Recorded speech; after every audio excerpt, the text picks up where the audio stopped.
Baik, kita awali dengan definisi dakwah agar kita memahami sebetulnya apa yang sedang kita bahas hari ini. Definisi dakwah yang diambil dalam slide ini adalah yang diambil dari Quran surat An-Nahl ayat 125 dan Quran surat Al-Baqarah ayat 256 sampai 257. Dalam Quran surat An-Nahl 125 disampaikan, Ud'u ila sabili rabbika bil hikmah wal mau'izatil hasanah wajadilhum billati hiya ahsan. Dalam Quran surah Al-Baqarah ayat 256 sampai 257 disampaikan, la ikraha fid din, qad tabayyana ar-rusydu minal ghayy. Faman yakfur bit-taghut wa yu'min billahi faqad istamsaka bil urwatil wuthqa, la infisama laha. Wallahu samii'un 'aliim. Allahu waliyyul ladzina amanu yukhrijuhum minadh dhulumati ilan nur wal ladzina kafaru awliya'uhumut taghut yukhrijuna minan nur ila dhulumat. Ulaika ashabun nar hum fiha khalidun. Dalam dua sumber ini, dalam Quran surat An-Nahl 125 dan Al-Baqarah 256-257, dapat kita ambil kesimpulan bahwa definisi dakwah adalah da'watun nas ilallah bil hikmah wal mau'izatil hasanah hatta yakfuru bit taghut wa yu'minu billahi wa yakhruju minaz zulumatil jahiliyah ila nuril Islam. Dakwah artinya menyuruh manusia kepada Allah dengan hikmah dan contoh yang baik sampai mereka ingkar dari taghut dan beriman kepada Allah, dan sampai mereka keluar dari kegelapan kejahiliahan kepada cahaya Islam. Dakwah berarti menyeru. Hal ini berarti adanya suatu aktivitas yang teman-teman lakukan. Adanya suatu aktivitas yang dilakukan. Karena di sini adalah dakwah sunnah, itu adalah aktivitas. Kalau misalkan kita membahas tentang katanya, ya da'a, ya do'u, artinya adalah menyeru, memanggil, maka itu adalah ada aktivitasnya. An-nas, objeknya adalah manusia. Objeknya tidak terbatas kepada umat muslim saja. Objeknya tidak terbatas kepada anak gamais aja, objeknya tidak terbatas kepada teman sekosan aja, objeknya tidak terbatas dengan orang-orang Islam saja, tetapi an-nas, objeknya adalah keseluruhan umat manusia. Bila Allah, maka disinilah kita terbahas orientasi dakwah kita apa? Orientasi dakwah kita adalah Allah Subhanahu wa Ta'ala. Baik dalam urusan kita mengajak orang kemana, dan baik dalam urusan apa sih yang kita harapkan menjadi balasan dari dakwah kita. Kita mendakwahkan umat manusia agar menuju kepada Allah. Kita mendakwahkan ini agar mendapatkan pahala dari Allah Subhanahu wa Ta'ala. Allah. Orientasi dakwah kita adalah Allah. Kita ngajak orang lain, anak-anak ITB kemana sih? Supaya dia mengenal Allah. Kita ngajak orang tua kita, ngajak adik-adik kita, ngajak teman sebangku kita, ngajak teman sekelas kita. Untuk apa sih? Untuk semakin dekat kepada Allah. Lalu balasan yang kita harapkan apa? Yang kita harapkan adalah dari Allah Subhanahu wa Ta'ala. Bukan keterkenalan, bukan juga materi, bukan juga koneksi yang banyak, bukan juga pengalaman organisasi sekedar itu, tidak, akan tapi balasan dari Allah yang begitu sangat luas. Bil hikmah wal mau'izatil hasanah, dengan hikmah atau dengan kebijaksanaan dan nasihat yang baik, mau'izatil hasanah. Hal ini menunjukkan kepada kita bagaimana caranya. Caranya adalah dengan cara kebijaksanaan dan dengan cara nasihat-nasihat yang baik. Nanti akan terbahas definisi dari bil hikmah wal mau'izatil hasanah. Lalu apa sih yang kita hendak ubah dari manusia? Hatta yakfuru bit-taghut wa yu'minu billah. Jadi sampai mereka semua manusia itu ingkar dari taghut dan mereka beriman kepada Allah. Taghut itu apa? Taghut itu segala hal yang disembah, segala hal yang diikuti, segala hal yang digandrungi oleh manusia selain Allah Subhanahu wa Ta'ala. Ketika seseorang ternyata maniaknya adalah kepada misalkan artis luar negeri dan dia ikutin terus dan dia turuti terus quote-quote misalkan, maka taghutnya adalah itu. Kalau misalkan dia senantiasa nonton TV, ada azan dia nonton TV, ada perintah sholat dia nonton TV terus, maka taghutnya adalah TV. Kalau misalkan ternyata bos dia yang ada di pekerjaan dia nyuruh dia melakukan maksiat dan dia laksanakan maksiat tersebut karena takut kepada bosnya, maka taghutnya adalah bosnya. Maka dakwah itu adalah mengubah agar orang-orang ingkar dari taghut-taghut tadi agar beriman kepada Allah Subhanahu wa Ta'ala saja. Apa tujuan akhirnya? Mereka keluar dari kegelapan jahiliyah, kegelapan kebodohan jahiliyah, dengan definisi yang sangat banyak jahiliyah ini, sampai mereka datang kepada nurul Islam, cahaya Islam. Nah, lalu kita berikutnya akan membahas tentang urgensi dakwah. Urgensi berarti keharusan yang mendesak, hal yang sangat penting. Pemahaman mengenai urgensi sesuatu membuat kita mampu menjawab pertanyaan, mengapa kita melakukannya atau memerlukannya. Jadi ini hal yang sangat penting dalam berbagai amalan kita. Kita akan menemui dalam berbagai materi, ada urgensi sholat, ada urgensi mentoring misalkan, ada urgensi dakwah, ada urgensi zakat, ada urgensi haji, urgensi amalan-amalan lainnya. Hal ini membuat seseorang memahami apa sih yang menjadi keperluan kita dalam melakukannya, apa sih yang kita kejar dari melakukan hal tersebut, apa sih yang mendesak sehingga hal ini perlu dilakukan. Maka jawabannya kita bisa lihat dari berbagai sumber, di antaranya mungkin kita bahas yang pertama adalah hadis riwayat Abu Dawud. Jika tabayantum bil inati, jika kalian berjual beli dengan cara al-ainah, wa akhadtum aznabal baqari, waraditum bizar'i wa taraktum bil jihadi, sallallahu alaikum jillah. La yajli la yaj la yala yang fi'hu hatta tarji'u ila dinikum. Jika kalian berjual beli dengan cara al-ainah, dengan cara sebetulnya ini cara salah satu jual beli yang curang ya, yang merugikan salah sebelah pihak. Lalu mengambil seorang ekor lembu, maksudnya adalah dia mengutamakan peternakan. Lalu rela dengan tanaman, artinya dia mengutamakan pertanian. Dan kalian meninggalkan jihad, maka Allah pasti menimpakan pada kalian kehinaan yang tidak dia cabut sampai kalian kembali kepada agama kalian.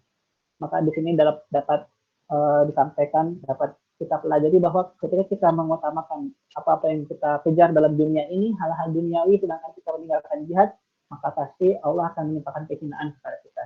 Sedangkan Allah sudah menjanjikan kepada orang-orang yang berdakwah, kuntum khairu ummatin ukhrijat lin-nasi ta'muruna bil ma'ruf wa tanhauna 'anil munkar wa tu'minuna billah. Kalian semua adalah umat terbaik yang diturunkan kepada manusia, karena kalian semua menyuruh kepada yang ma'ruf, mencegah dari yang munkar, dan beriman kepada Allah. Maka ketika seseorang berdakwah, laksanakan amar ma'ruf nahi munkar, melaksanakan amar nahi munkar, dakwah tadi, dan juga beriman kepada Allah, maka Allah menjadikan dia umat terbaik. Sedangkan apabila seseorang itu meninggalkan dakwah, meninggalkan jihad, maka akan sampailah kepada dia kehinaan yang telah Allah janjikan dalam hadis ini. Juga berikutnya kita bahas dalam Quran surah Al-Maidah ayat 78 dan 79. Lu'inal ladzina kafaru min bani Israil 'ala lisani Dawud wa Isa bin Maryam, dzalika bima asaw wa kanu ya'tadun. Orang-orang kafir dari Bani Israel telah dilaknat melalui lisan atau ucapan Daud dan Isa putra Maryam. Yang demikian itu karena mereka durhaka dan selalu melampaui batas. Kanu layatanahuna am munkarin fa'aluh, lebih sama kanu yaf'alun. Dari hal ini kita memperoleh pengetahuan bahwa ternyata ada satu ciri Bani Israel yang dilaknat oleh Allah Subhanahu wa taala karena mereka meninggalkan perbuatan nahi mungkar. Jadi ketika ada di antara teman-teman mereka, di antara kaum mereka yang melaksanakan mungkar, mereka tidak saling mencegahnya, mereka membiarkannya, gitu ya. Maka turunlah laknat Allah pada mereka dikarenakan hal ini. Mereka mungkin menyeru orang-orang kepada yang ma'ruf, tapi mereka tidak mencegah orang-orang dari mungkar. Jadi kepada hal yang baik mereka nyuruh, ketika melihat yang munkar mereka membiarkannya. Maka turunlah laknat pada Allah Subhanahu wa taala. Lalu berikutnya dalam Quran surat An-Nisa di sini berisi pujian, berisi perintah kepada kita belum berdakwah karena adanya kebaikan di dalamnya. La khaira fi katsirin min najwahum illa man amara bi sadaqatin aw ma'rufin aw islahin bainan nas. Kama yaf'al dzalika bi tigha mardatillahi fa sawfa nutihi ajran 'azima. Dan tidak ada kebaikan dari banyak pembicaraan rahasia mereka, kecuali pembicaraan rahasia dari orang yang menyuruh orang bersedekah, atau berbuat kebaikan, atau mengadakan perdamaian di antara manusia. Barang siapa berbuat demikian karena mencari ridha Allah, maka telah kami akan memberinya pahala yang besar. Dari Quran surat An-Nisa ayat 114 ini Allah menyampaikan ada 3 ucapan yang penting, ada 3 ucapan yang ternyata sangat baik untuk diucapkan oleh manusia. Yang pertama adalah menyuruh orang bersedekah. Yang kedua adalah menyuruh orang berbuat kebaikan. Lalu yang ketiga adalah mengislahkan atau mendamaikan antara manusia. Maka la khaira fi katsirin min najwahum. Tidak ada hal-hal perbicaraan yang baik selain 3 hal tadi. Barang siapa yang melaksanakannya, maka turunlah ridha Allah pada dirinya dan ada pahala yang besar bagi dirinya. Nah, dari hal-hal tadi dan juga hal yang belum disebutkan, sebetulnya secara urgensi pastilah sesuatu itu, amalan itu tidak terlepas dari 3 hal. Yang pertama adalah perintah Allah, yang kedua adalah sunnah Nabi Muhammad SAW, dan yang ketiga adalah balasan-balasan dari Allah Subhanahu wa taala yang akan datang kepada mereka-mereka yang melaksanakannya. Dalam perihal ini dalam dakwah, maka kita mengetahui bahwa perintah Allah dalam dakwah sudah termaktub jelas dalam Quran surat Ali Imran ayat 104 dan 110. Dalam Quran surat Al-Imran disampaikan, wa takum minkum ummatun yad'una ilal khairi wa yamuruna bil ma'rufi wa yanhauna 'anil munkar wa ulaika humul muflihun. Dalam Quran surat Ali Imran ayat 104 disampaikan, dan jadikanlah di antara kalian ada segolongan umat yang melaksanakan amar ma'ruf nahi munkar, dan itulah orang-orang yang beruntung. Menyuruh kepada yang baik, menyuruh kepada yang ma'ruf, dan mencegah dari yang munkar. Lalu berikutnya dalam Quran surat Ali Imran ayat 10, kuntum khairu ummatin ukhrijat lin-nas ta'muruna bil ma'ruf wa tanhauna 'anil munkar wa tu'minuna billah. Lalu berikutnya yang kedua adalah sunnah Nabi Muhammad SAW. Dalam Quran surat Ali Imran ayat 31 dan 32 disampaikan, "Wa in kuntum tuhibbunallaha fattabi'uni yuhibbukumullah wa yaghfir lakum dzunubakum." Dan di ayat berikutnya disampaikan, "Wa atiullaha wa atiur rasul." Jadi ketika kita mengetahui bahwa Nabi Muhammad adalah, dan artinya adalah wahai Nabi Muhammad SAW, katakanlah apabila kalian kuntum tuhibbunallah, apabila kalian mencintai Allah, fattabi'uni, maka ikutilah aku. Maka di sini kita memahami bahwa ketika kita ingin memperoleh balasan dari Allah, maka caranya adalah dengan cara mengikuti apa yang dicontohkan oleh Nabi Muhammad SAW. Kita mengetahui bahwa sebetulnya dakwah ini adalah sunnah, dakwah ini adalah suatu hal yang sangat rutin dilakukan oleh Nabi Muhammad SAW sama hidupnya. Jika ada sunnah paling utama, jika ada sunnah yang paling banyak dilakukan oleh Nabi dalam masa hidupnya, maka kita jelas jawabannya adalah berdakwah. Setiap hari, jadi bangun tidur, bahkan sampai tidurnya lagi, Nabi Muhammad SAW senantiasa berdakwah. Mulai dari ketika wahyu kenabian turun sampai dengan meninggalnya, maka itu adalah dakwah. Setiap hari, setiap waktu, bahkan itu adalah dakwah. Itulah sunnah Nabi Muhammad SAW. Maka kita sebagai seseorang yang mengharapkan cinta dari Allah Subhanahu Wa Taala patut untuk mencontoh Nabi Muhammad SAW. Yang ketiga, urgensi dalam melaksanakan dakwah adalah karena dakwah adalah jalan memperoleh keuntungan, jalan memperoleh rahmat. Dalam Quran surat Al-Imran ayat 104 disampaikan, wa takum minkum ummatun yad'una ilal khairi wa ya'muruna bil ma'rufi wa yanhauna 'anil munkar wa ulaika humul muflihun. Dan hendaklah ada di antara kalian segolongan umat yang melaksanakan amar ma'ruf, yang menyuruh kepada yang baik, menyuruh kepada yang ma'ruf, mencegah dari yang munkar. Dan itulah orang-orang yang beruntung. Dalam Quran surat At-Taubah ayat 71 disampaikan, wa'adallahu al-mu'minin wal mu'minat jannatin tajri min tahtiha al-anharu khalidina fiha wa masakin thayyibatan fi jannati adn ridwanun minallahi akbar dzalika huwal fawzul 'azim. Dan Allah telah menjanjikan kepada orang-orang yang mukmin dan perempuan-perempuan yang mukmin surga yang mengalir di bawahnya sungai-sungai. Mereka kekal dalamnya, dalam surga Aden tersebut, dan ridha Allah sangat besar. Itu adalah kemenangan yang agung. Dalam ayat sebelumnya disampaikan, dalam ayat 71 disampaikan, al-mu'minuna wal mu'minatu ba'dhuhum awliya'u ba'd, ya'muruna bil ma'ruf wa yanhauna 'anil munkar wa yuqimuna as-shalah wa yu'tuna az-zakata wa yuti'una Allah wa rasulahu ulaika yarhamuhumullah innallaha 'azizun hakim. Dalam Quran surat At-Taubah ayat 71 disampaikan, dan orang-orang mukmin laki-laki, orang-orang mukmin perempuan, bagian dari mereka adalah pelindung bagian yang lain. Mereka senantiasa menyuruh kepada yang ma'ruf, mencegah dari yang munkar. Mereka melaksanakan salat, dan mereka melaksanakan zakat, dan taat kepada Allah dan Rasul-Nya. Mereka itu orang-orang yang akan dirahmati oleh Allah Subhanahu Wa Taala.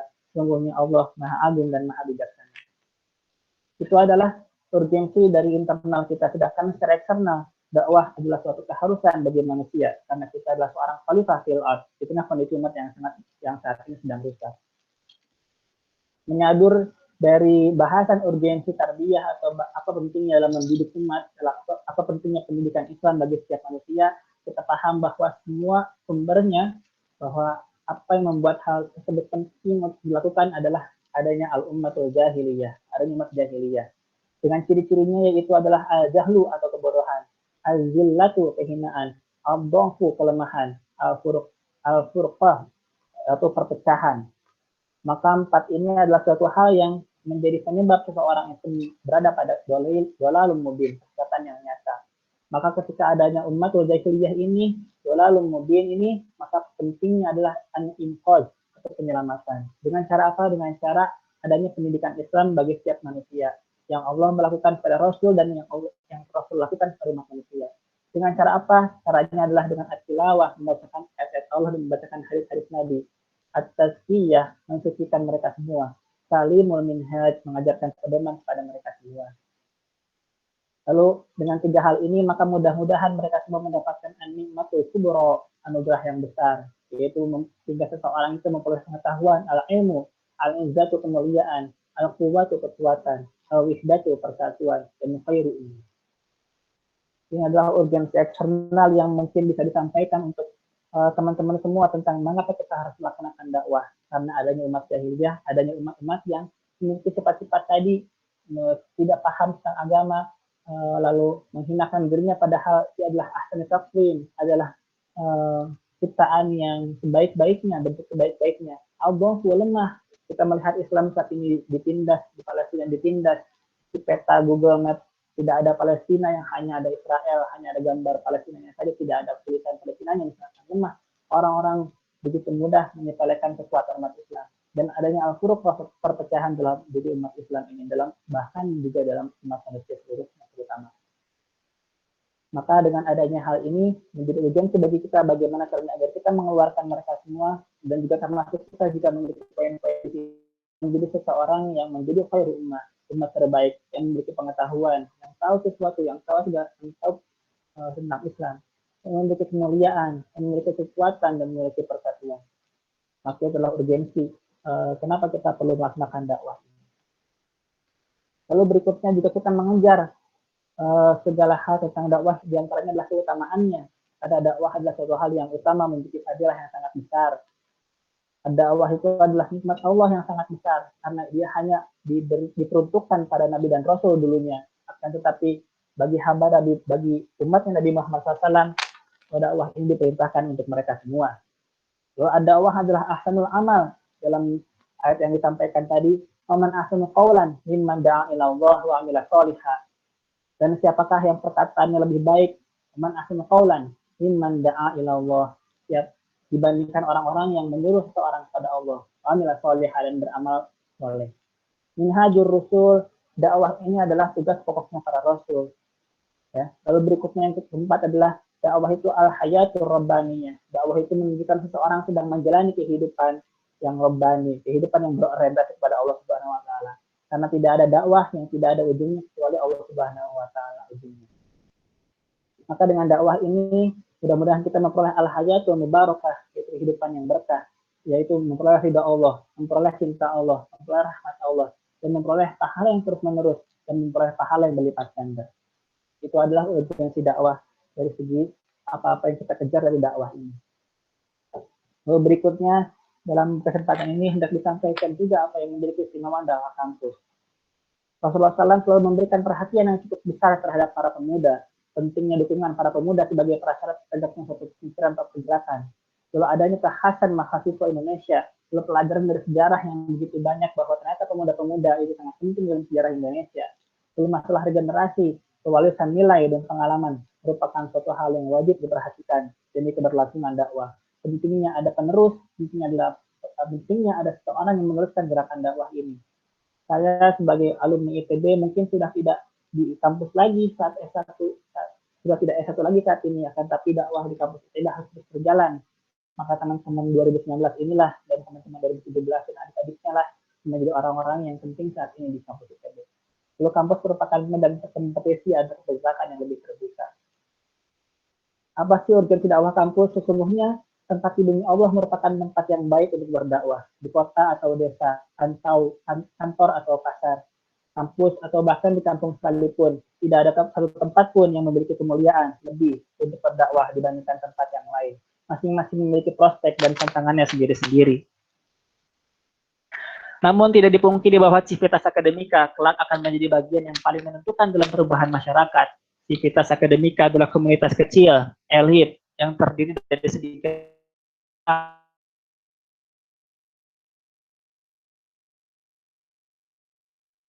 yang memiliki kapasitas keilmuan, intelektualitas, dan profesionalitas lebih dibanding komunitas lainnya.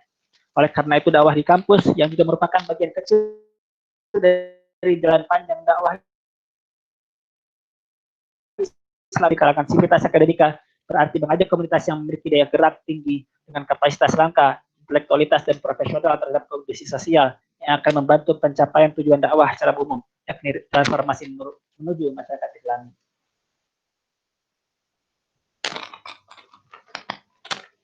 Lalu berikutnya akan terbahas apa saja sebetulnya rintangan dalam dakwah. Sebetulnya kita memahami bahwa setiap amalan yang kita lakukan dalam dunia ini pasti ada ujiannya.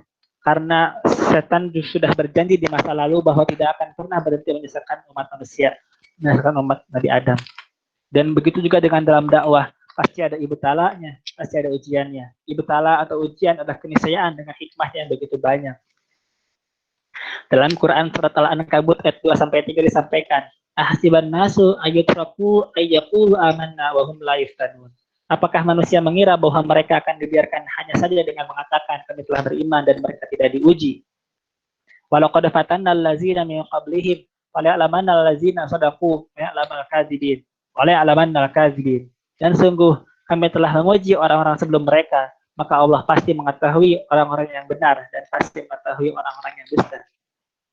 Dalam agenda dakwah kita di Gamais atau dalam kehidupan nyata lainnya, maka pasti akan ada ujian-ujiannya, karena itu adalah konsekuensi dari seseorang yang mengharapkan masuk surga, dari seseorang yang mengatakan telah beriman, maka konsekuensinya adalah adanya ujian. Maka kita patut bertanya-tanya ketika tidak ada ujian yang menimpa kita dalam aktivitas kita di Gamais, aktivitas kita dalam dakwah, tapi kita patut bertanya, apakah kita sedang benar-benar berdakwah atau tidak? Apakah kita sedang mengharapkan surga atau tidak? Apakah kita sedang benar-benar beriman atau tidak? Dalam Quran surat Al-Baqarah ayat 214 disampaikan, am hasibtum an tadkhulul jannata walamma ya'tikum masalul ladzina khalu min qablikum masathumul ba'sa wa dharra wa zulzilu hatta yaqula ar-rasul wal ladzina amanu ma'ah mata nasrullah ala inna nasrullahi qarib. Ataukah kamu mengira bahwa kamu akan masuk surga padahal belum datang kepadamu cobaan seperti yang dialami orang-orang yang terdahulu sebelum kamu. Mereka ditimpa kemelaratan, penderitaan, dan diguncang dengan berbagai cobaan, sehingga Rasul dan orang-orang yang beriman bersamanya berkata, kapankah datang pertolongan Allah? Ingatlah, sesungguhnya pertolongan Allah itu dekat. Dalam ayat ini kita memperoleh ada 3 setidaknya jenis ujian yang Allah timpakan kepada orang-orang yang beriman. Yang pertama adalah al-ba'sa'u wad-dharra'u wa zulzilu. Yang pertama adalah al-ba'sa. Di sini diterjemahkan sebagai sesuatu yang disebut kemelaratan. Atau misalkan kita bisa ambil di sini sebagai suatu ujian fisik, suatu ujian yang menimpa kepada kita secara fisik. Misalkan tidak ada apa-apa, tidak punya modal, atau misalkan adanya godaan dari luar secara fisik. Misalkan kita mau ke masjid ternyata ada hujan, al-ba'sa. Ad-dharra berikutnya adalah ad-dharra. Misalkan ini adalah ujian-ujian yang bentuknya adalah dari lisan. Misalkan orang menyebut kita, aduh kamu berhenti aja lah, kamu ngapain sih kayak gini, dan kita memperoleh ejekan-ejekan dari orang lain, maka bisa disebut ad-dharra. Lalu yang ketiga adalah azulzilu, karena mereka semua yang artinya adalah azulzilu ini adalah goncangan dalam hati, goncangan yang lebih kuat daripada al-ba'sa dan al-dharra, karena goncangan hati misalkan adanya goncangan terancamnya keluarga kita, atau misalnya keluarga kita, atau misalkan adanya perbandingan apa yang kita kejar dari dakwah ini, atau kita mengejar perlindungan keluarga kita misalkan, digoncang hatinya sehingga mereka semua berkata, yaitu sehingga para orang-orang beriman yang bersama dengan Rasulullah SAW bertanya, kapanakah datang pertolongan Allah? Maka ketika sudah sampai ke level itu, maka pahamilah bahwa sebetulnya pertolongan Allah sangatlah dekat. Rintangan dalam dakwah sangat banyak. Dalam ayat tadi disampaikan ada 3 hal, al-ba'sa wa dharra wa zulzilu, itu meliputi ujian-ujian fisik, ujian-ujian lisan, ujian-ujian materi, ujian-ujian hati, dan banyak sekali ujian-ujian yang mungkin bisa disebutkan dalam poin-poin berikut ini. Di antaranya adalah manusia yang meninggalkan dakwah. Kita berdakwah di Gamais, tetapi ternyata orang-orang meninggalkan kita misalkan. Kita berdakwah di Milis, FMIPA misalkan, tapi orang-orang nggak mau ikutan agendanya, atau orang-orang meninggalkannya. Lalu yang kedua, adanya cibiran dan ejekan. Kita ketika melaksanakan sesuatu, dibilang jelek, dibilang nggak bagus, dibilang nggak mutu, dibilang pengangguran nih, bisa nggak kuliah, misalkan disebut, aduh kamu dakwah tapi ternyata IP kamu jelek misalkan, atau kan diancam, kamu kalau terus berdakwah kamu bisa-bisa saya keluarkan dari kampus ini misalkan. Berikutnya rintangan dalam dakwah, kelapangan dan kesenangan selepas kesusahan. Gitu ya, misalkan kita sudah selesai misalkan dalam kepengurusan GMS ITB, ternyata memperoleh kelapangan dan kesenangan misalkan, maka itu adalah ujian juga. Apakah kita istiqomah dalam dakwah atau tidak? Berikutnya membuka harta dan dunia. Sangat mungkin kita sebagai seorang dai memperoleh harta yang banyak, memperoleh dunia yang banyak dalam hidup ini. Kan tapi sebetulnya pahamilah itu adalah ujian. Apakah kita istiqomah atau tidak dalam dakwah ini? Lalu berikutnya adalah suara-suara penghalang dan pelemah yang melemahkan.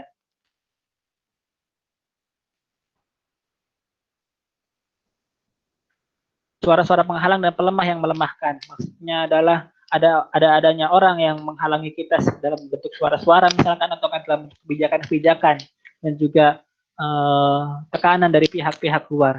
Lalu yang berikutnya adalah kekerasan hati karena telah lama rehat di jalan dakwah. Ketika seseorang bilang memutuskan untuk istirahat dulu dari jalan dakwah, maka itu adalah ujian, rintangan dalam dakwah.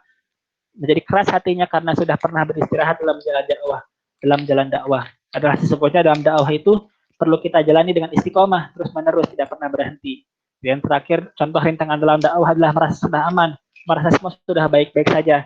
Maka itu adalah rintangan dalam dakwah, membuat kita berhenti dalam berdakwah. Ketika kita merasa semuanya sudah baik-baik saja, merasa kondisi kampus ITB baik-baik saja, maka itu adalah rintangan dalam dakwah.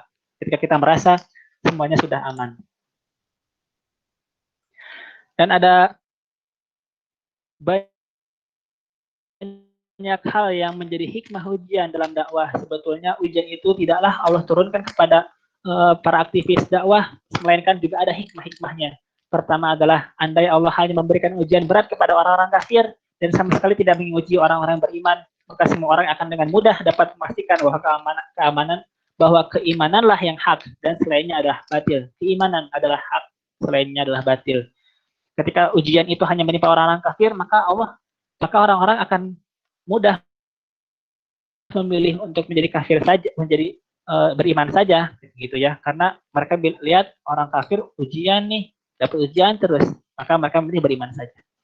Hikmah ujian yang kedua adalah seorang mukmin terkadang melakukan sesuatu kemaksiatan, maka kemudian Allah memberikan ujian yang berat kepadanya di dunia karena untuk mendidiknya. Ujian yang kedua, uji umat manusia senantiasa terdidik agar umat manusia memperoleh pengalaman dari apa yang dijalani dalam hidup ini. Berikutnya, ujian semakin memperlebar jarak pemisah antara kaum mukminin dan orang-orang kafir.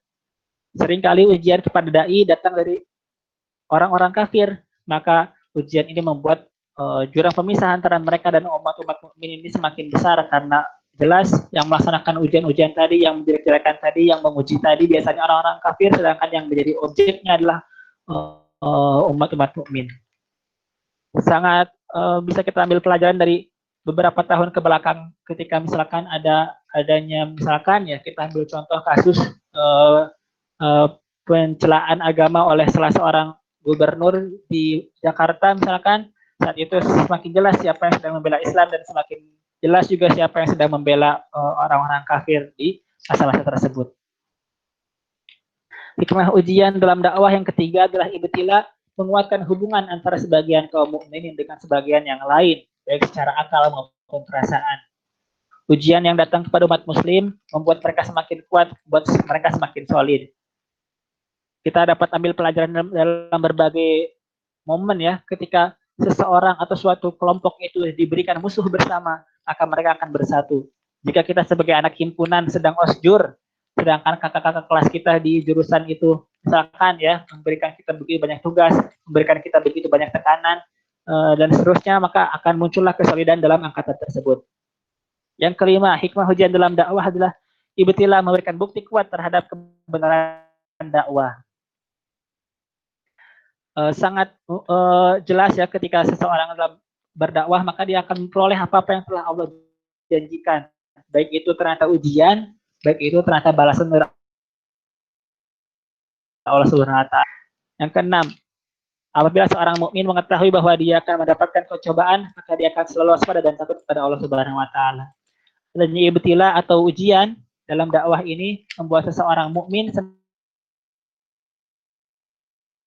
senantiasa siap, senantiasa dekat kepada Allah Subhanahu wa taala. Sedangkan ketika mereka adem ayem saja dalam dakwah, sangat mungkin mereka jadi lupa kepada Allah Subhanahu wa taala. Yang ketujuh, ibtilah menumbuhkan keikhlasan di dalam diri seorang mukmin.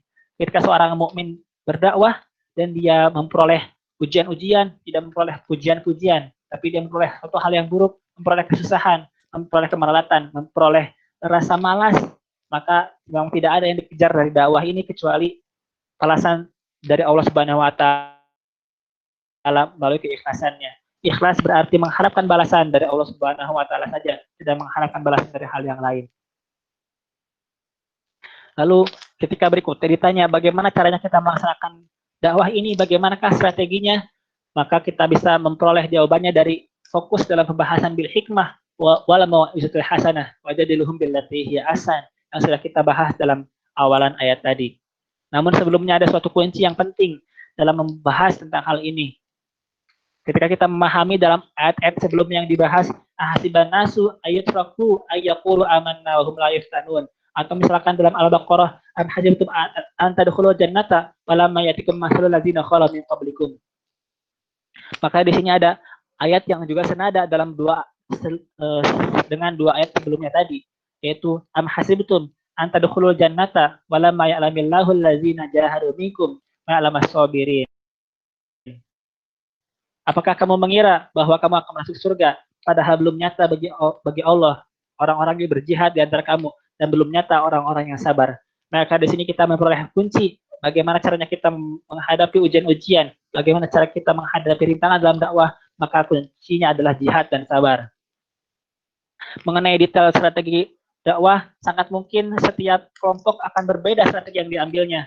Sangat mungkin setiap kelompok memperoleh pembahasan yang unik bagaimana caranya mereka berdakwah. Sangat mungkin dakwah di SBM berbeda dengan dakwah di FMIPA. Sangat mungkin dakwah di FTTM berbeda dengan dakwah di SF misalkan. Maka bahasan rinci dari strategi dakwah pastilah merupakan hasil musyawarah dari orang-orang yang bergerak di dalamnya. Akan tetapi ada satu hal yang general yang diterangkan oleh Allah Subhanahu wa taala dalam Quran surat An-Nahl ayat 125 tentang fil hikmah wal mau'izatul hasanah. Di sini diambil dari strategi dakwah dari materi asalibud dakwah atau metode-metode dakwah. Disampaikan tentang pendefinisian al-hikmah dan al-mau'izatul hasanah. Al-hikmah itu isinya ada dua, yaitu basyiro, naziro, kabar baik dan kabar buruk. Al-bil hikmah ini diantaranya sebetulnya secara umum definisinya adalah hal-hal yang menjadi bekal dalam seseorang dalam berdakwah. Mulai dari kebenaran manhajnya, kebijakan dia dalam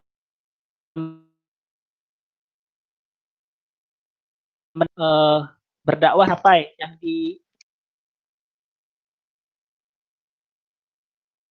kepada orang dan bagaimana pentahapan atau tajar itu adalah bil hikmah, itu adalah bekal apa. Lalu yang kedua adalah al-mau'izatul hasanah, nasihat yang baik. Ini adalah proses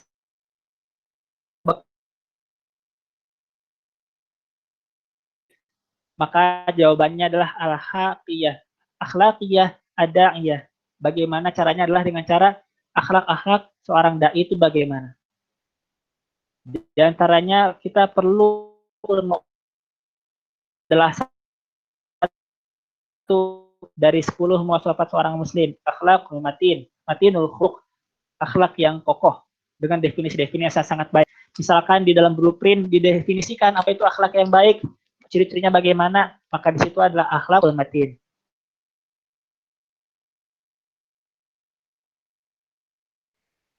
Oke. Baik, ini ya slide yang terakhir dibahas mungkin. Jadi di slide ini kita akan coba membahas sebetulnya apa saja strategi dalam berdakwah gitu ya. Maka di antara kunci utama kita memahami tentang strategi dalam dakwah adalah jihad dan sabar. Next slide. Ya. Lalu berikutnya ini adalah salah satu ya bahasan tentang bagaimana caranya berdakwah adalah dengan cara mempersiapkan bekal yaitu al-hikmah dan al-mau'izatul hasanah atau nasihat yang baik. Gitu ya. Di sini hikmah maksudnya adalah kebenaran manhaj, arif dalam pendekatan, metodologi, sarana, porsi, dan tahapan. Mau'izah berarti nasihat yang baik. Nah, pentingnya bekal dan pentingnya proses yang baik itu adalah al-hikmah dan al-mau'izatul hasanah. Lalu berikutnya kita bahas juga dalam next slide. Dalam slide berikutnya disampaikan tentang bagaimana strategi dakwah dalam Quran surat Al-Imran 102 sampai 104. Next slide. Nah, pertama kita akan memperoleh bahasan dari Quran surat Al-Imran ayat 102 adalah wahai orang-orang yang beriman, bertakwalah kepada Allah dengan sebaik-baiknya takwa dan janganlah kamu mati dalam keadaan Islam. Berikutnya, wa atasimu bihablillahi jami'a wa la tafarraqu. Waskuru ni'matallahi 'alaikum iz kuntum a'da'a fa'alafa baina qulubikum fasbahtum bi ni'matihi ikhwana. Nah, yang di sini terbahas setelah di ayat 102 disampaikan tentang keimanan dan ketakwaan, maka di 103 ini terbahas tentang bagaimana kita harus memperkuat ukhuwah di antara kita semua. Dan yang ketiga berikutnya adalah yang 104, wa takum minkum ummatun yad'una ilal khairi wa ya'muruna bil ma'rufi wa yanhauna 'anil munkar wa ulaika humul muflihun. Berikutnya adalah bagaimana caranya kita melaksanakan dakwah yang baik, maka kita memperoleh keberuntungan darinya. Di next slide, kita memperoleh kesimpulan bahwa ternyata sebelum kita maju ke tahapan di ayat 104, yaitu menyeru kepada kebaikan, menyeru kepada yang ma'ruf, dan mencegah dari munkar, maka penting bagi kita untuk memperkuat yang tertulis dalam ayat 102 dan 103, yaitu takwa dan ukhuwah di antara kita. Maka di antara hal penting yang perlu kita ubah atau perlu kita perbaiki dalam setiap kelompok dakwah kita, dalam dakwah kita di Gamais misalkan, maka penting untuk bagaimana membuat orang-orangnya, membuat setiap person-personnya, setiap anggota-anggotanya untuk bertakwa kepada Allah Subhanahu wa taala. Pertama, bagaimana amalan ilmunya baik, bagaimana qiyamul lailnya, bagaimana salat berjamaahnya, bagaimana tilawahnya, bagaimana puasanya, bagaimana saum sunnahnya, maka itu adalah modal utama dalam berdakwah. Yang berikutnya adalah gimana caranya kita menguatkan ukhuwahnya. Dalam Quran surat Ali Imran ayat 103 disampaikan tentang ukhuwahnya. Bagaimana caranya agar ukhuwah di antara kita ini semakin kuat, semakin baik. Dan bekalnya tentu adalah takwa tadi. Dan dengan kekuatan takwa dan ukhuwah ini, maka mudah-mudahan kita bisa melakukan dakwah yang baik. Di ayat 104. Next. Nah, ini berikutnya adalah strategi dakwah dalam bahasan istiab. Ya. Istiab artinya adalah kapasitas atau kapasitas dakwah. Yang maksudnya adalah bahasan dalam menjawab bagaimana caranya memiliki kapasitas dakwah yang besar. Di bahasan ini terbahas bagaimana caranya agar seseorang itu bisa menjadi seorang dai yang mampu mengajak orang dengan baik. Maka di sini terbahas dalam bahasan pertamanya adalah istiab dakhili, atau bagaimana caranya agar membuat orang bisa masuk ke dalam barisan dakwah, yaitu dengan cara penguatan kompetensi diri. Di antaranya adalah pemahaman tentang agama. Maka penting bagi setiap kader Gamais untuk paham terhadap agama. Lalu berikutnya, bagaimana caranya setiap Gamais, setiap anak Gamais menjadi teladan yang baik di sekitarnya. Yang ketiga, bagaimana caranya agar kita semua sebagai seorang dai sabar. Lalu berikutnya lemah lembut, memberi kemudahan, tawadu, murah senyum dan perkataannya baik, pemurah, dan senantiasa membantu orang lain. Itu adalah di antara contoh-contoh sikap-sikap atau sifat-sifat yang mampu membuat seseorang itu menjadi tertarik pada Islam melalui sarana dai-dainya, yaitu dengan cara menguatkan kompetensi diri tadi. Sedangkan berikutnya mengacu dari jurnal ilmu dakwah karya Samsudin RS dan buku Membumikan Al-Quran karya Dr. Quraish Shihab, di antaranya dia menyampaikan tentang beberapa strategi dakwah. Yang pertama adalah konsekuen dalam berdakwah. Artinya ketika seseorang berdakwah, maka haruslah dakwah itu dakwah yang benar sehingga dia senantiasa mempertahankannya. Lalu yang kedua adalah memahami aplikasi etis dakwah Nabi Muhammad SAW. Artinya kita mempelajari bagaimana cara Nabi Muhammad SAW berdakwah. Lalu yang ketiga adalah berdakwah secara bertahap, yaitu dengan tahapan-tahapannya. Tidak langsung ke tahapan yang akhir. Misalkan kita baru melihat seseorang baru mulai sholat, kita lalu dakwahkan dia untuk sholat berjamaah di masjid subuh-subuh 5 waktu dalam sehari, maka sangat mungkin itu akan berat bagi dirinya. Sedangkan harusnya dakwah itu selalu bertahap. Yang keempat, konsisten dan mampu memberi keteladanan. Maka di sini hal penting dalam menjalani dakwah adalah istiqomah dalam dakwah, konsisten. Jadi tidak pernah dakwah itu berhenti hanya ketika kuliah saja, atau hanya ketika tingkat 1 saja, atau hanya ketika tingkat 2 saja. Dakwah harus nantiasa dilaksanakan terus-menerus dengan istiqomah. Lalu yang kelima adalah hijrah. Kalau misalkan ternyata memang kondisinya sulit, kondisi yang membahayakan bagi seorang dai untuk berdakwah, maka hijrahlah, maka beralih kepada area-area atau kepada tempat-tempat yang memang mendukung berjalannya dakwah. Lalu dalam slide berikutnya disampaikan tentang bagaimana caranya kita mentahapkan dakwah. Tahapan dakwah apa saja? Ini diambil dari Rasmul Bayan dalam bahasan fikih dakwah. Di sini terbahas tentang apa saja aktivitas dakwah dalam setiap tahapannya dan juga tujuan dakwah dalam setiap tahapannya. Di kolom yang tengah disampaikan tentang tahapan dakwah, yaitu marahilut dakwah, tahapan dakwah. Yang pertama adalah at-tabligh dan at-ta'lim, yaitu adalah bagaimana caranya kita menyampaikan Islam dan bagaimana caranya agar kita memberikan ilmu yang banyak kepada umat manusia, kepada umat muslim. Maka sangat penting dalam setiap agenda gamais, misalkan dalam dakwah, itu pasti ada tabligh dan ta'limnya. Bagaimana kita menyampaikan tentang adanya Idul Adha, bagaimana kita menyampaikan adanya hikmah Idul Adha, menyampaikan pentingnya Idul Adha kita lakukan, hikmahnya apa saja. Maka itu adalah tahapan yang pertama, at-tabligh wa ta'lim. Tujuannya adalah memberitahu dan menambah ilmu. Lalu tahapan kedua, kita lihat dalam kolom yang tengah ya. Tahapan kedua adalah at-takwin atau membentuk. Bagaimana caranya kita setiap seseorang yang sudah kita sampaikan nilai-nilai Islam tadi terbentuk menjadi pribadi yang muslim, yaitu menjadi orang-orang yang memiliki fikrah, ya, memiliki fikrah dan senantiasa beramal dalam sehari-harinya, gitu ya, memiliki fikrah atau pemahaman dia dan pengamalan dia terhadap manhaj Islam, itu adalah fikrah. Lalu yang ketiga tahapannya adalah at-tanzim atau penataan. Kita menempatkan seseorang yang potensial dalam dakwah, tempatkan dalam pos-pos strategis. Misalkan ada orang yang bagus, misalkan dia bagus di kepemimpinan, kita arahkan dia untuk jadi kahim, atau misalkan kita arahkan dia untuk jadi presiden KM misalkan. Itu juga suatu dakwah. Dalam dakwah yang lebih luas, misalkan dalam dakwah kehidupan yang lebih luas, maka kita menempatkan seseorang yang ternyata dia jagoannya jadi dosen, maka dia menempatkan dia jadi dosen. Oh ternyata dia bagus jadi bisnismen, maka dia kita tempatkan jadi bisnismen. Oh misalkan dia bagusnya jadi dai karena dia fakih terhadap agama, maka kita tempatkan dia jadi dai. Lalu berikutnya adalah at-tanfiz atau pelaksanaan. Tahapan terakhir adalah pelaksanaan. Bagaimana caranya agar kita mampu memberikan Islam dalam kehidupan ini. Dan ini adalah slide terakhir yang membahas tentang strategi dakwah. Itu mungkin yang disampaikan oleh saya dalam kesempatan hari ini. Mohon maaf atas segala kekurangan.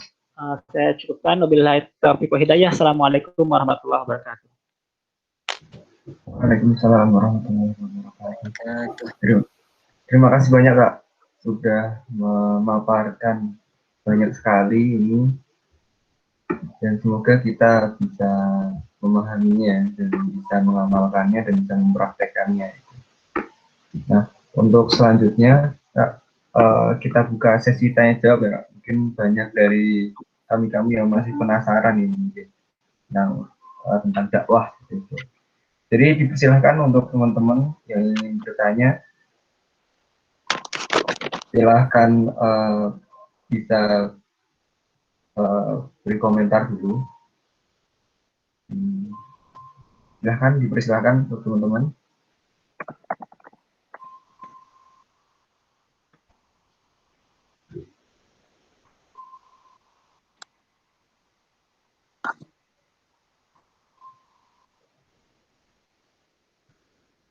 Ada.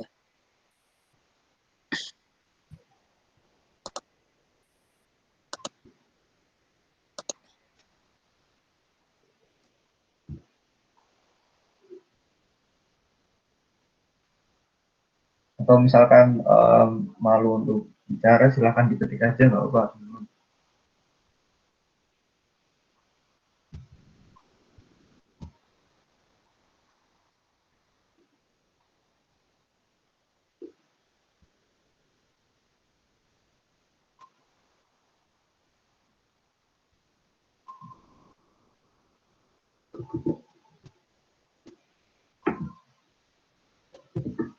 Bismillah, Arsy. Punten. Ya. Ini ada pertanyaan titipan nih buat Kang Ardi. Ada yang nitip nanya pesan. Dia minta namanya disamarin. Nggak usah sebutin namanya. Gini Kang, pertanyaannya, bagaimana jika kita merasa belum layak untuk berdakwah? Terlebih takut kalau menyampaikan apa-apa yang tidak kita kerjakan. Dirujuk kepada Quran surat As-Saff ayat 2-3. Terima kasih Kang, jazakallahu khairan.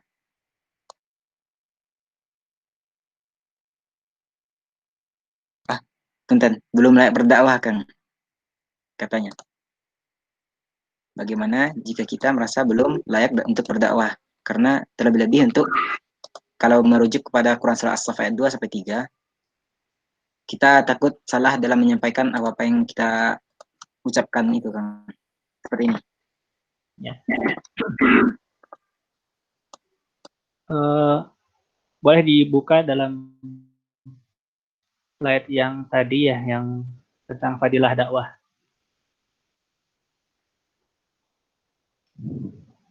Ada bagan. Nah, itu dia, kelewat. Sebelum ini. Nah, tentang urgen. Ah, itu dia. Baik. Jadi, intinya sebagai seorang dai memang senantiasa ya perlu untuk memperbaiki diri, perlu untuk meningkatkan kapasitas diri. Sebetulnya keikutsertaan teman-teman dalam agenda ini adalah salah satu jalannya bagaimana caranya agar bisa menjadi pribadi yang lebih baik, bagaimana caranya agar bisa menjadi pribadi yang lebih paham tentang apa yang mau dilakukan. Ya, jadi hal yang penting dalam menjawab pertanyaan ini adalah terus aja bagaimana caranya kita memperbaiki diri. Jadi jangan pernah ya kita merasa dalam kondisi lemah nih, dalam kondisi nggak bisa nih, tapi ternyata itu membuat kita berhenti. Nah, salah. Karena la yukallifullahu nafsan illa wus'aha. Tidaklah Allah membebani seseorang, melainkan seseorang itu pasti sanggup dalam melaksanakannya. Jadi, ketika teman-teman semua nih tahu sholat itu penting, maka itu dakwahnya. Ketika teman-teman tahu jujur itu harus dalam ujian, maka itu dakwahnya. Ketika teman-teman tahu puasa itu harus, maka itu dakwahnya. Gak usah teman-teman mungkin langsung ke bahasan tentang fikih puasa misalkan. Gak usah teman-teman langsung bahas ke fikih perang misalkan. Padahal teman-teman belum paham di sana. Gak usah teman-teman bahas tafsir. Teman-teman tahu aja hal-hal yang memang teman-teman tahu, maka itu adalah dakwah. Bahan teman-teman hafal Al-Fatihah. Teman-teman hafal misalkan Al-Ikhlas, Al-Falaq, An-Nas, maka itu adalah dakwah yang membuat orang-orang tahu hal tersebut. Teman-teman paham sebetulnya TV itu misalkan, atau misalkan hal-hal lain, misalkan main TikTok itu gak banyak manfaatnya misalkan, maka itu adalah dakwahnya. Gitu. Sedangkan bagaimana caranya, mangga kita bisa berjamaah gitu, dengan cara memberikan teladanan, bisa dengan cara berorganisasi gitu. Nah berikutnya, ya ini yang dari slide ini kita hendak bahas adalah ada 3 cara dalam melaksanakan dakwah yang ada dalam kolom keempat dari kiri. Yaitu at-tilawatu, at-tazkiyatu, dan ta'limul minhaj. Nah, dakwah itu nggak pernah lepas dari hal tersebut. Bagaimana caranya kita memperbanyak ilmu tilawah tuh. Tilawah Quran, atau membaca apa, membaca hadis. Nah, dia pernah berhenti hal tersebut. Lalu tazkiyah, menyucikan. Dakwah itu perlu dibekali dengan tazkiyah, perlu dibekali dengan bagaimana caranya kita mensucikan diri, memperbanyak istighfar, memperbanyak sholat malam misalkan, atau meminta nasihat dari orang-orang lain, tazkiyah misalkan. Lalu berikutnya adalah ta'limul minhaj, paham tentang bagaimana caranya. Maka dakwah pasti adalah tentang hal tersebut juga. Bagaimana caranya kita dakwah, maka kita belajar tentang hal tersebut. Nah, dakwah tidak pernah terlepas dari aktivitas ini. Tilawah, baca, apa, pelajari, dengarkan Quran, baca Quran, dengarkan kajian apa, dengarkan. Gitu ya. Tazkiyatun nafas berikutnya adalah yang ketiga adalah ta'limul minhaj, pelajari tentang bagaimana caranya, bagaimana pentahapannya. Ya gitu ya. Jadi yang pasti jangan pernah membuat rasa tidak pantas ini berhenti. Gitu ya. Itu mungkin jawaban dari saya.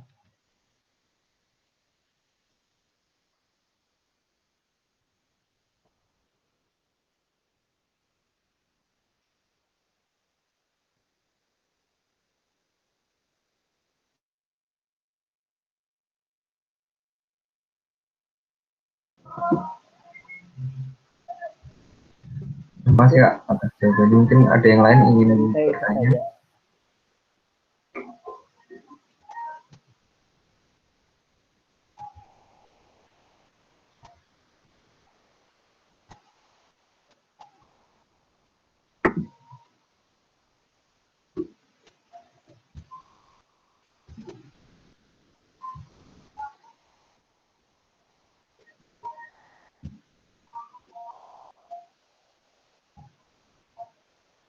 Nah kan ada yang mau ditanya lagi?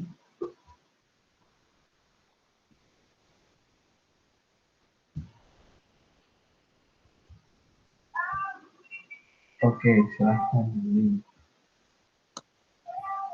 Bismillah. Punten ya Kang. Ini ada titipan pertanyaan lagi dari anonim lagi. Oke. Jadi pertanyaannya gini Kang. Di dalam bagan yang tadi itu kan ada tahapan tarbiyah itu ada ta'limul minhaj. Itu kan kalau diartikan minhaj itu tuh bisa juga jalan gitu. Nah, sekarang kan kita banyak dengar itu berbeda-beda. Jadi dalam dakwah ini ada berbagai macam manhaj atau minhaj. Nah, gimana nih Kang caranya kita tuh biar bisa ketemu sama jalannya yang benar gitu, yang manhajnya yang benar gitu. Takutnya nanti kan ada yang benar-benar bertentangan dengan ajaran Islam yang sebenarnya, tapi kita karena kekurangan ilmu kita terlalu apa? Bentar. Oh ya, kita ikut-ikutan aja gitu tanpa mengetahui itu kebenarannya atau kesahihan dari dalilnya gitu kan. Terima kasih kan.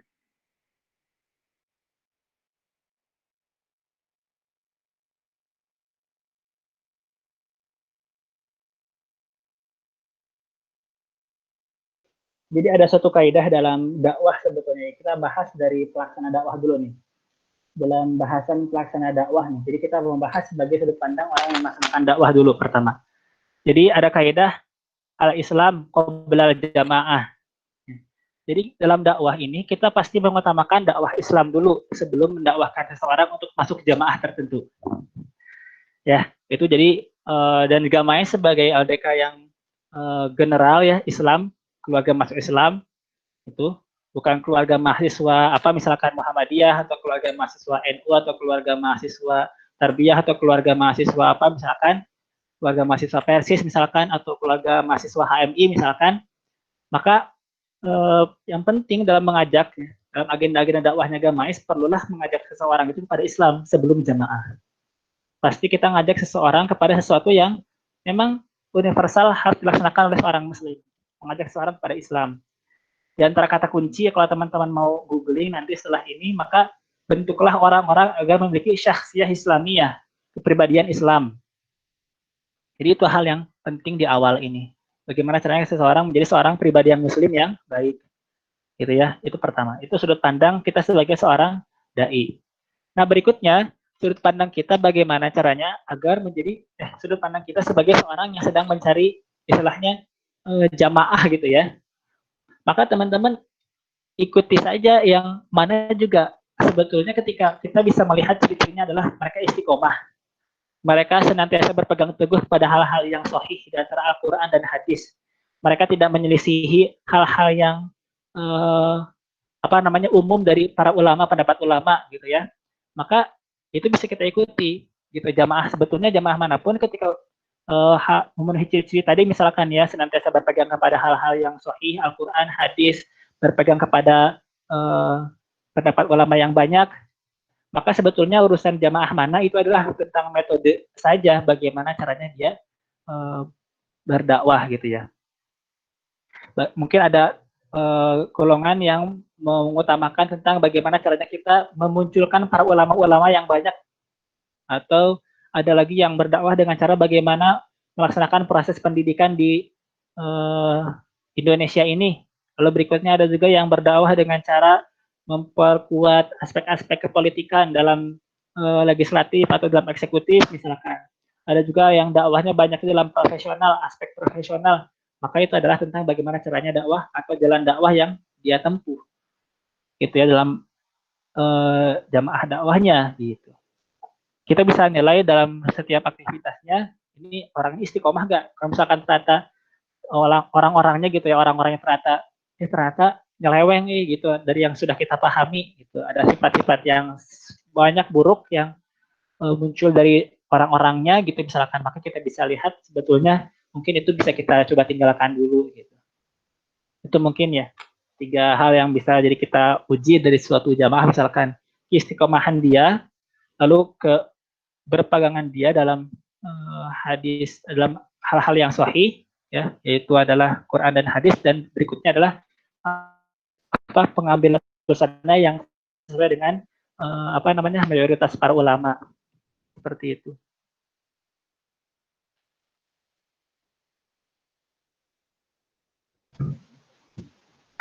Punten Kang, itu putus lagi. Iya. Akhirnya bahasan mana ya? Saya coba lewat teks ya kalau gitu ya. Jadi dalam urusan ini sebagai seorang dai kita pasti mendakwahkan seseorang pada Islam dulu sebelum jamaah. Ya, bagaimana caranya agar seseorang memiliki syahsi Islamnya. Lalu berikutnya, jika sudut pandangnya adalah sebagai seorang yang menyukai jamaah,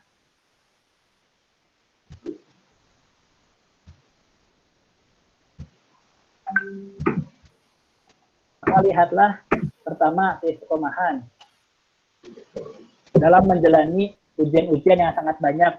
Ya. Ujian harta di istiqomah gak? Nah, kan ternyata setelah dikasih harta banyak, ternyata orang-orangnya udah cukup gitu. Kasih itu misalkan ada NII dulu, NII sempat viral. Ternyata dia bergeraknya dengan cara menarik-narikin uang dari jamaahnya, maka itu kayaknya ditinggalkan aja deh. Yang kedua adalah berpegang teguhnya sama dasar-dasar Islam. Dan yang ketiga adalah lihat teladan atau tokoh-tokohnya. Itu mungkin 3 hal yang bisa kita coba cek dari misalkan dari jamaah istilahnya gitu.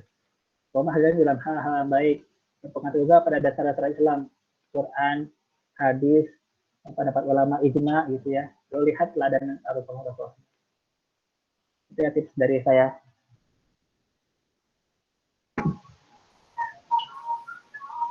Baik Kang, terima kasih atas jawabannya. Mungkin sudah terjawab ini.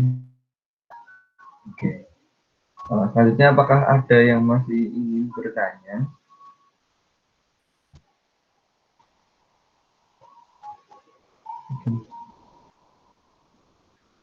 Ilma alias Vivi. Mungkin saya bacakan ya Kang. Dari Ilma alias Vivian. Bismillah, saya Ilma, izin interupsi. Mungkin ini bukan pertanyaan juga, hanya lebih ingin tahu cerita Kang Reka tentang lika-liku dakwah di kampus ITB, baik ketika menjadi Kepala Gamais 2015 maupun sebagai mahasiswa secara umum. Apa saja yang menurut Kang Reka perlu kita perhatikan? Hatur nuhun.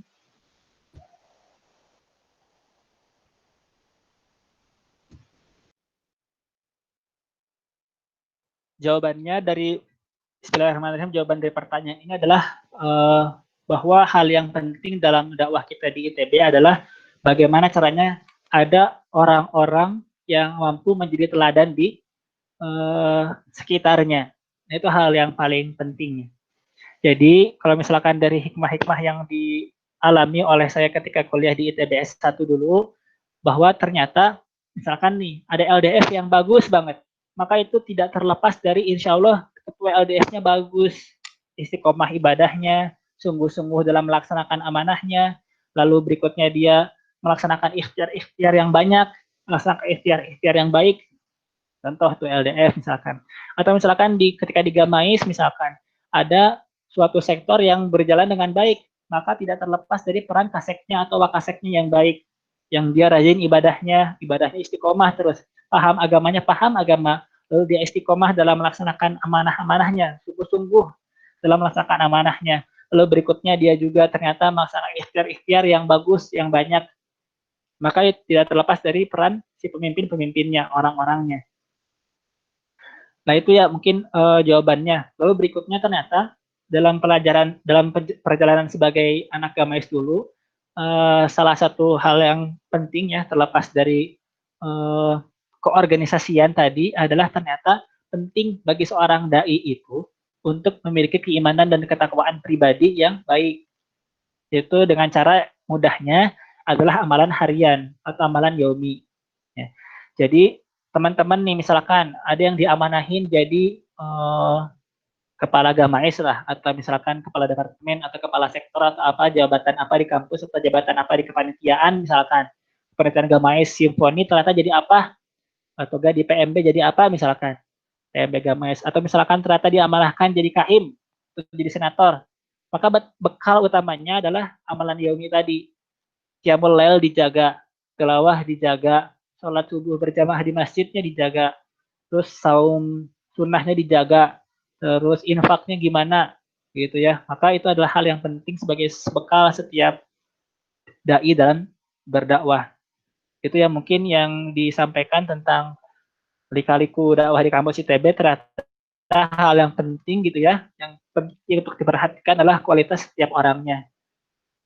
Itu mungkin jawaban dari saya, Mas Arsy. Baik Kang, terima kasih banyak. Selanjutnya apakah ada yang masih ingin bertanya, masih penasaran?